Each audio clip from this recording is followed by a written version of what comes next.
Hi everyone, welcome to the Envelopes Emmy Contender Series. I'm Yvonne Villarreal, and today we're talking to Andrea Martin, who stars in the NBC comedy Great News, where she plays Carol, an overbearing mom who gets an internship at the news show where her grown daughter works.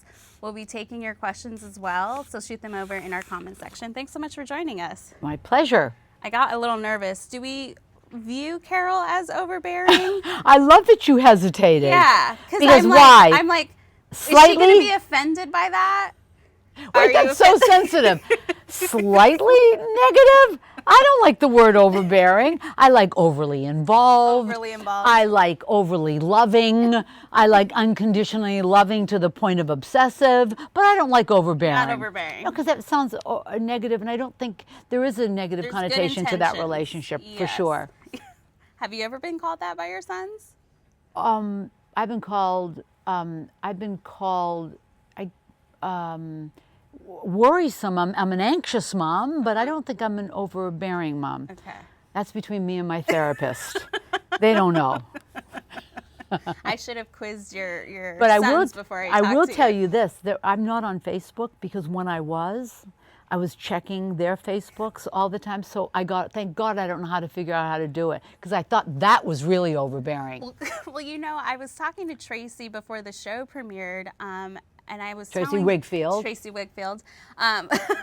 Looking at the numbers, yes. And I was telling her, like, one of the things I most identified with was the part where Carol, like, knows her daughter's email password. Yes. And I was like, okay, I'm not alone in this. Why, does your mom know your email? Yes. You're kidding. No, she does. Oh my gosh, thank God I don't. I mean, I have such an addictive personality. If I knew anything more than I should about my sons, it wouldn't be pretty. Yeah. I wouldn't have a life. Yeah. Yeah. But she just checked my Facebook too, even though she doesn't have an account, which is weird. Okay. But anyway, I mean, this role came to you because of an email and a breakfast. Talk to me about how this came to be. I don't know if it might have come as an email or maybe a phone call, but it definitely came through Tina Fey, and she asked if I would have breakfast with Tracy Wigfield, who created Great News. And we had breakfast at Cafe Luxembourg, and I had an egg white omelet with asparagus and spinach. That I do remember. We could talk about food for the next 20 minutes. That's your go-to breakfast? Yeah. Okay. Multigrain toast and 2 cups of coffee. Wait, are we on the Food Channel? Because literally, that's all I want to do is talk about. Or maybe I'm just hungry. Anyway, we met there. I met Tracy, and then Tina and Robert Carlock joined us, and we had a ball. And they were really telling me an idea of a show that Tracy was, I guess, presenting to NBC, and Tina and Robert were involved with. And it was about her mom and their relationship. But I didn't really know what was going to happen, and I didn't know what was going to happen until a few months later when they sold it, and then they asked me to do it. It was a great way to begin a project. What do you remember about what Tracy said about her mom and their relationship, and what struck you about it that you were like, oh, this sounds interesting? That's such a great question, because her love for her mom was just unequivocal. Is that the word? It was, even though she talked about her mom's idiosyncrasies and talked about her mom's over-involvement and how much she was a cheerleader for her daughter and how much she loved being involved in show business. It was really out of respect, generosity, and love, and I loved that. I thought that was a great platform for comedy, and really unlike other relationships we've seen on television between a mom and a daughter. I thought. So I like that, and I could identify with it, having sons that are Tracy's age, actually. And so when you signed on, was it crucial for you, because this is based on a real relationship and a real person, was it crucial for you to meet with Kathy Wigfield, who's Tracy's mom? I don't know if it was crucial, but it's something I definitely wanted. She does have qualities that I don't have, actually. She doesn't have any filter, and I'm constantly second guessing and thinking, was that the right thing to say? Should I have? Why did I mention an omelet? I'll be thinking about that for the next 20 minutes. Why would I say multigrain toast? Did I have 2 cups of coffee? Well, Kathy's not like that. Her real mom is, it just says things, shoots from the hip. There's something so refreshing about it, and so innocently enthusiastic, and that's not really a quality. I I really have that is just off the cuff. I can act it. And so it was beautiful to meet her and think about that every time I do that part. And you met her on the set of the I did. pilot? I met her on the set. We shot the pilot at New York One, which is the, you know, the New York City channel, and we used that studio. That's where I met her. And what do you remember about, like, just even outside of talking to her, but observing her? What did you find interesting? I found that both of them were very connected, and neither one annoyed one another. It wasn't, you know how kids, mom, mom. There was none of that. You know, I don't know what goes on, you know, in their individual homes. I don't know if Tracy says to her husband, "Oh, my mother, one more time." But there certainly wasn't any of that. There was really mutual respect. And I just love the unconditional love that the mom has towards Tracy, and really believes in her. It's not this kind of non-specific love. Right. She really believes in her talent and She's wants her the best for her. cheerleader. She's the biggest fan. So, and it doesn't seem, honestly, it doesn't seem like there's any ulterior motive other than, I think my daughter's great. I think the world should know it. Yeah. I mean, that's pretty cool. So I you know, saw that. Could you identify with that aspect?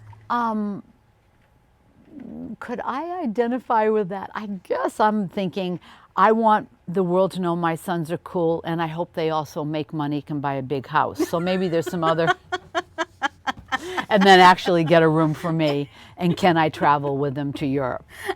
That's what I'm thinking. Guys, maybe they'll see it on Facebook. You think? Yeah, maybe. Maybe. Oh wait, but this is live. Yeah. Can they see well, it they afterwards? Can see it after.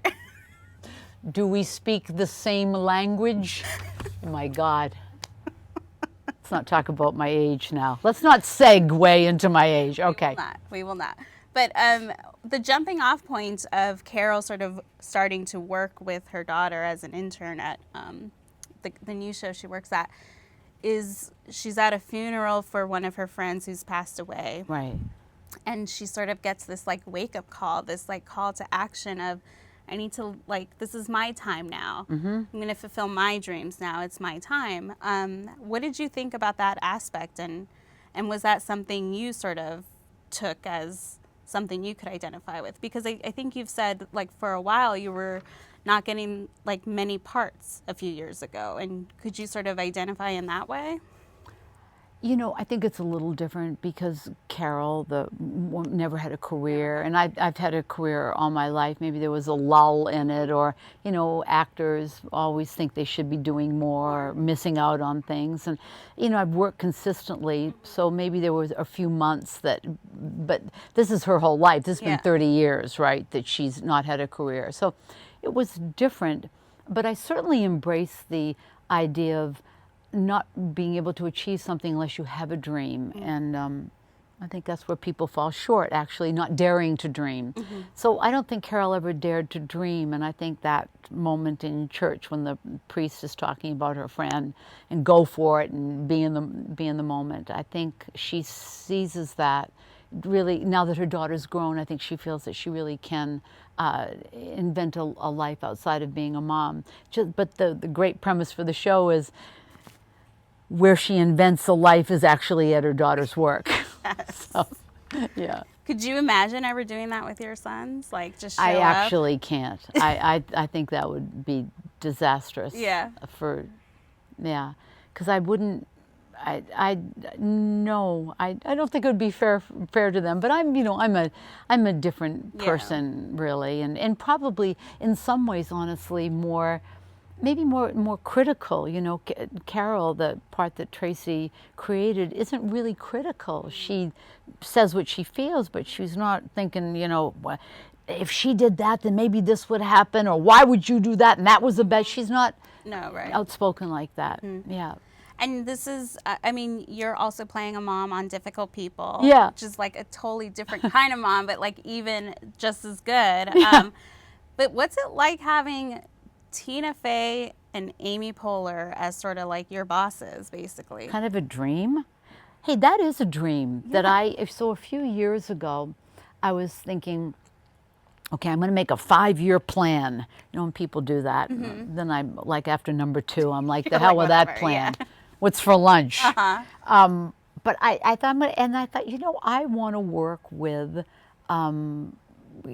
people that I knew grew up watching SCTV, people from that had worked in Second City, and Tina and Amy, and a few other people that I really respected. Bill Hader, and I don't know, there's a lot of people on the list. And then it happened, and Amy Poehler and I had worked together as actors on Judd Apatow's first pilot called Sick in the Head for TV that didn't go. And Amy remembered that. It was her first TV show. And Amy remembered it and wrote me out of that was an email, and said, we worked together and you were so kind to me. You know, she was at Second City too. And she said, would you do this as a presentation? I said, it'd be my pleasure. And then I had no expectation, really. It was a 10-minute presentation for USA, and then it moved to Hulu. And it's been blissful to be able to play a mom who maybe is more critical and, you know, is narcissistic. But at the core, both moms love and are devoted to their daughters. So I understand that. Well, what's it like even to reach this new generation, to know that people sort of grew up watching you and now you're working with them? And yeah, it's great because we speak the same language in some way. You know, we both grew up in improv in Second City. are you doing a lot of improv? Is there one show that you do more improvisational? You know what? I don't have to in either one of the shows. I don't even mean I don't have to. There's not even an expectation to. It is all there, honestly. You really can't do better than Julie Klausner and Scott King on Difficult People, and Tracy and the amazing writing staff. And then with Tina and Robert overseeing it, and Amy overseeing, really, you know, I'm not going to come up with anything better, really. You know, maybe I'll do something more physical, or I'll suggest something that doesn't feel organic, but I'm not there rewriting scenes. Right, right. Which what would you say are the differences between doing a Hulu show versus an NBC show?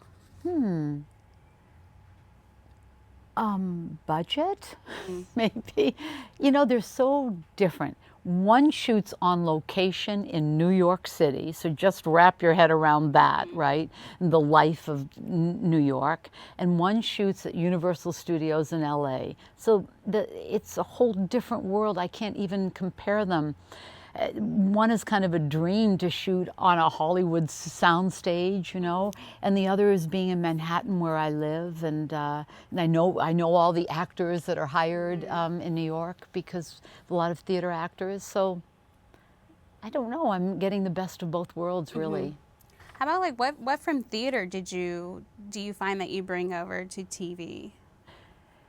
My experience in the theater. Gosh, well, I think I've honed my acting skills in the theater. And I started out in theater, in children's theater, and then musical comedy. But SCTV, a TV show that I did, that Amy and Tina and a lot of comedians know, a lot of comic actors know about,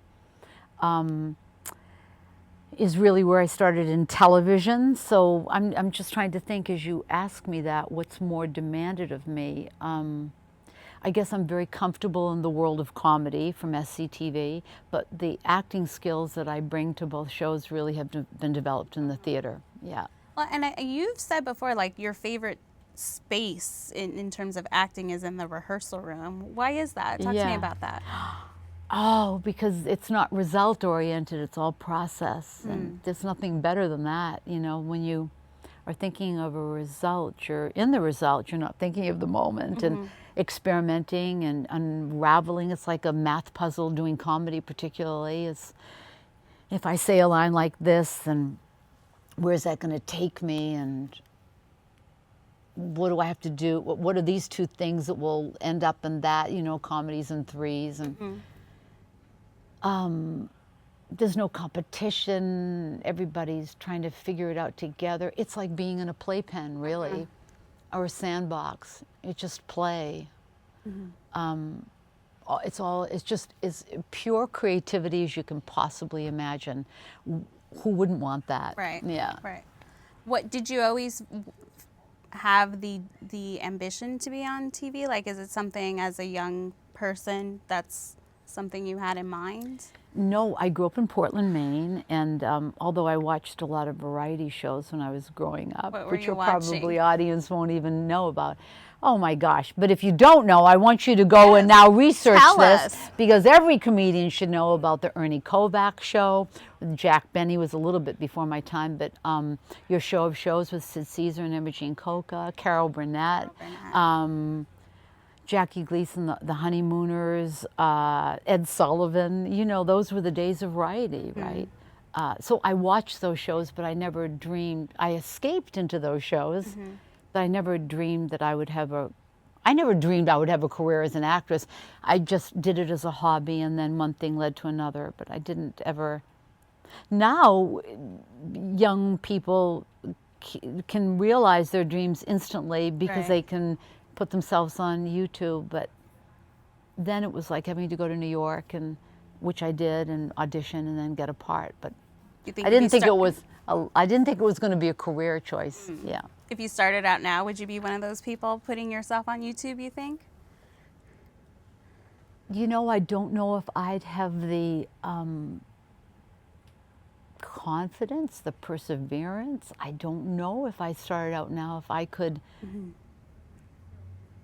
if I could compete with all of it. It doesn't seem like a safe enough environment to really, I don't know, for me, for Yeah. who I am, my Yeah. personality, yeah. And what led you to study miming? I Oh. found that so interesting. In Paris, Yeah. because I've always loved clowns. I've always loved the pure clowns, like Yeah. Buster Keaton and Charlie Chaplin and everything Fellini did, and so, you know, that's all physical comedy, and Jacques Lecoq had a school of mime in Paris, and so I wanted to study it because I loved that. I loved physical comedy. Was it hard?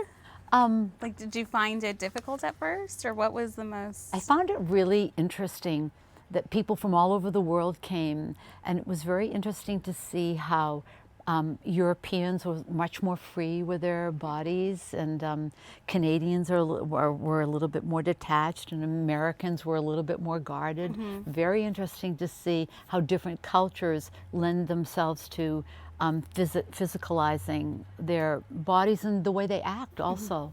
You know, Italians I'm doing a movie right now and I'm playing somebody Italian, and you know, everything just so rolls off of your, you know, they're just in your face and touching and everything. That's what it was like studying mime. Americans were a little bit more. Interesting. Yeah. So I learned a lot. And I also learned that when you're a clown, when you're starting to be a clown, that characteristic that influences the way you appear, the way you do comedy is, I wonder if you would guess on your whole body what is going to, I'm not finding the right word, what is, what is going to formulate the character the most on your whole body? What do you think it would be? The eyes? Your hair. Your hair? Yeah. How so? Your hair. Well, if you think of clowns, right, they all have like a red curly hair or long straight hair, or I don't know, that physicalizes something. Interesting. When you think about that, think about when you look at people, and if that's what you're looking at first, or yeah, defines them. That's the word. Were you guys graded like A, B, C, D, or was it pass fail kind of school? Oh, the mime school? Yeah. Oh, gosh, I got a certificate of mime. I don't know. So fascinated Yes, by it this. is. I know. And I believe the school still, he's since died, but he was my teacher. Yeah. Is that why Lecoq. you find comfort in the type of comedy where you have like the wigs and doing stuff like that, or? That's an interesting question. I don't know what came first, actually. If that came first, or if I've always been fascinated in disappearing into characters. But I do love a wig. I love my wigs. What's been your favorite wig that you've had through the years? What's been my favorite wig? Oh, wow, that's a really good question. Well, why did I think of Exit the King?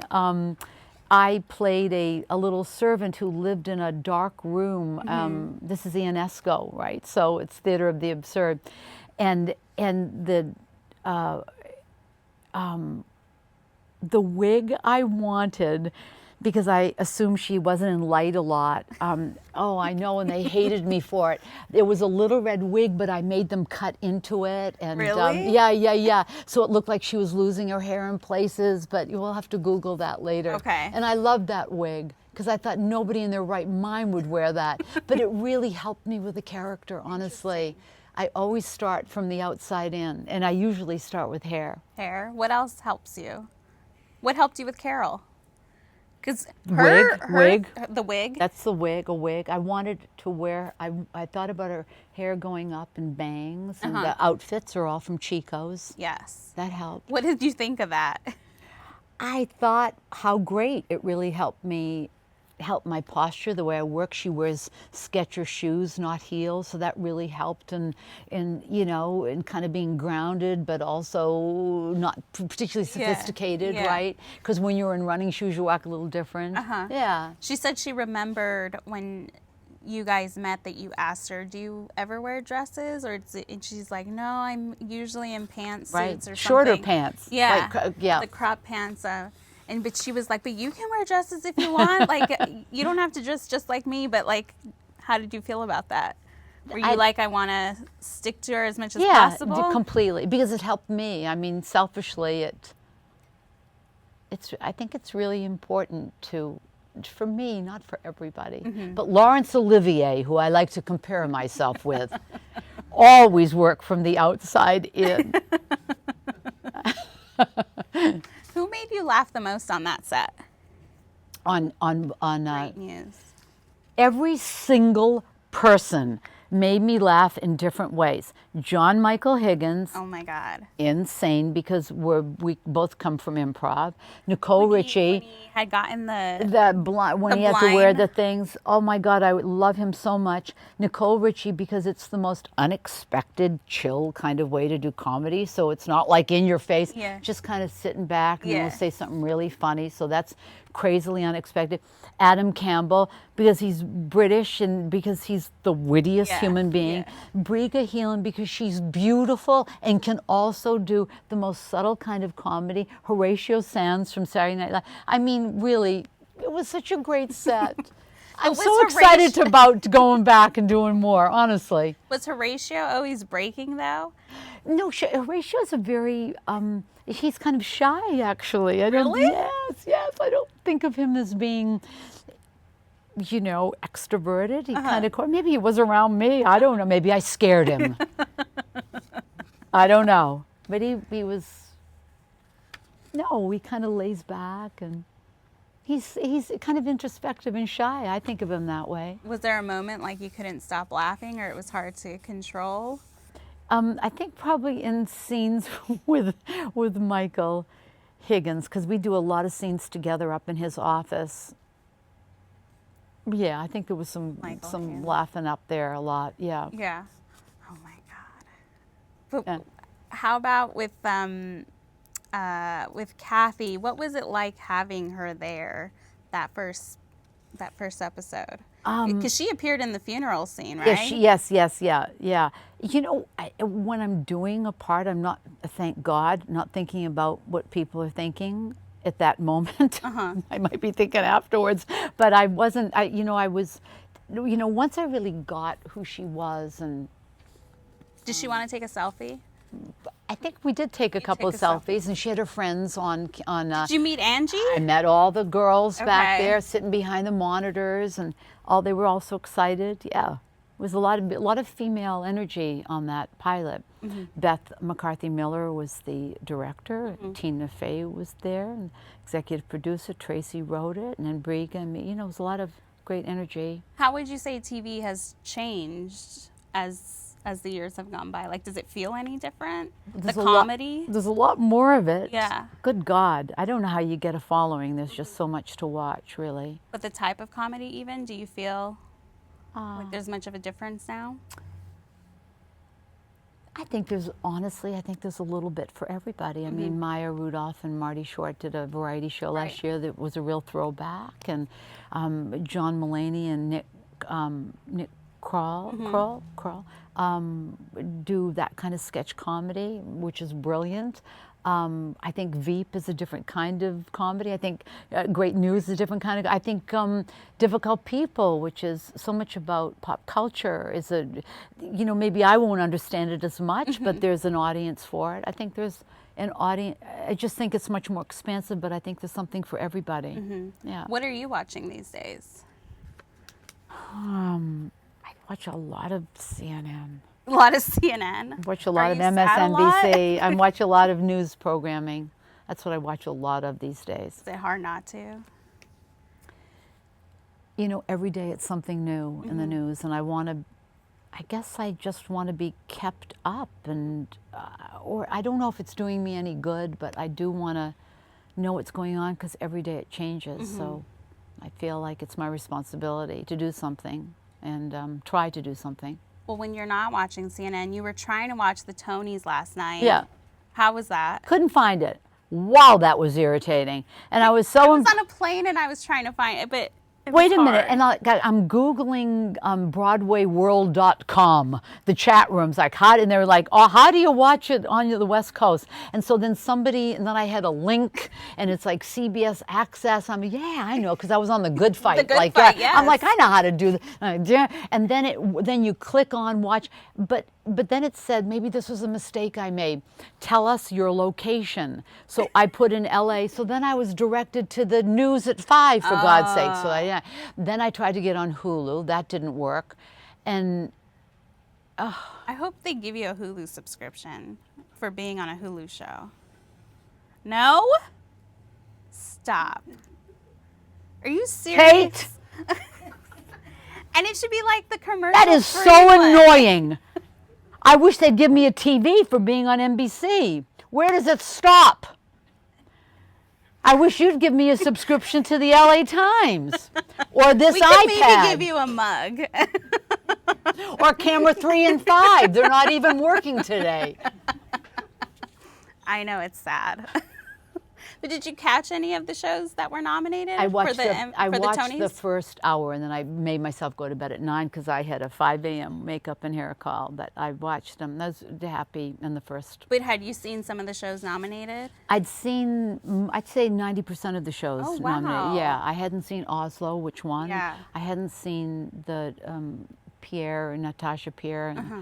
But every... Big night for Evan Hansen, which What is so it was good. big night, great, and so well deserved. It was a great year for theater last year. It's a great time to be in the theater, actually. Are you have any projects in the works? Not right now because of the last one I did was Noises Off, which I love. that was during Difficult People, right? That you- was. uh-huh. Yeah, I did both at the same time. It was Okay. good. Well, maybe soon. Yeah. We're gonna end things with a lightning round of questions. Eh, don't ask me pop culture stuff. You Kim Kardashian. you had your team. Snapchat. At least you know, like the Yeah, I good know ones. those words. You know the Instagram. words. All right. Okay, go ahead. Last show you binge watched. What's that? Last show you binge watched. The Affair. Ooh, good. Okay. What show that you love would you want to sit and watch someone else enjoy for the first time? What would I want somebody else to enjoy for this that they've never seen? Oh, The Honeymooners. Ooh, that's a good one. If you could go back and be on any classic show, what would it be? Aw, I love Lucy. What genre would you like to try? What genre would I like to try? A Greek tragedy. Is that a genre? Sure. Okay. Walter White or Tony Soprano? Walter White, I don't know who that is. Breaking Bad. Oh, I never saw that. I don't like violent stuff. Neither one. They're both violent. Neither. Give me something easy where the people don't shoot each other or kill each Lucille other Ball, for drugs. Carol Burnett. What? Lucille Ball, Carol Burnett. Ooh, who would I rather be with? Work opposite. I've already worked opposite Carol Burnett, so I'm going to say Lucille Ball. Good one. What was your first acting job, and what did you learn that you are still using now? My first acting job was a singing chicken on Captain Kangaroo. What would I use today? Well, if somebody would cast me in an animated film, I could be a chicken. I did play a chicken on Jimmy Neutron. Hello! Ah! I played the teacher on Jimmy Neutron. That will get me no work. Can you cut that from camera 4? I don't know how we end it now. That was a really good ending for my career. Thank you. Thank you, Andrea. I really don't know where to go from here. Don't we say it too? Yes. Wait, nobody called in for questions? I hate everybody now. The iPad went black, so that was my fault. For everyone tuning in, thanks so much. If you want to check out more of our chats, head over to latimes.com or ask them on your Twitter page, even though you don't check it. Yes. What is it? I am Andrea Martin. Sure. .com? Yeah. Something.